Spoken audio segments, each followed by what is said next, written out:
የአንድነት የይቅርታና የወግ መገለጫ የሆነው የሸዋሊድ ክብረ በዓል እንግዲህ በድምቀት በዛሬን ጨምሮ እስከ ነገ ድረስ በተለያዩ መርሃ ግብሮች ይከበራል። በዓሉ ለህብረ ብሔራዊ አንድነታችንና ለቱሪዝም እድገታችን በሚል መሪ ቃል ነው የሚከበረው። እንግዲህ የሸዋሊድ ክብረ በዓል በጉጉት የሚጠበቅ በዓል ነው፣ በተለይ በሀረሪዎች ዘንድ።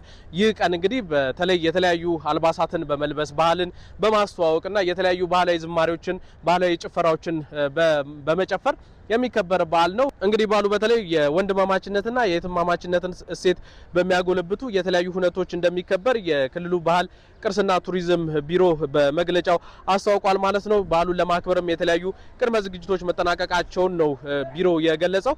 በተለይ ደግሞ በዓሉ እንግዲህ የቱሪዝም ዘርፉን ይበልጥ ሊያስፋፉና ሊያጎለብቱ በሚችሉ የተለያዩ ሁነቶች እንደሚከበር ነው የተጠቀሰው። በተለይ ደግሞ በኮሪደር ልማት የተከናወኑ ስራዎችን እንዲሁም ደግሞ በጀጎል መልሶ ልማት የተሰሩ ስራዎችን የጉብኝት መርሃ ግብር መዘጋጀቱን እንዲሁም ደግሞ የ5 ኪሎ ሜትር የጎዳና ላይ ሩጫ በነገው ዕለት የሚካሄድ መሆኑ ነው የተጠቀሰው። አጠቃላይ እንግዲህ በዓሉ በአጎራባች ክልሎች የሚገኙ የተለያዩ ብሔር ብሔረሰቦች ተሰባስበው በጋራ የሚያከብሩት የወንድማማችነትና የእህትማማችነት እሴት ይበልጥ ጎልቶ የሚታይበት በዓል ነው።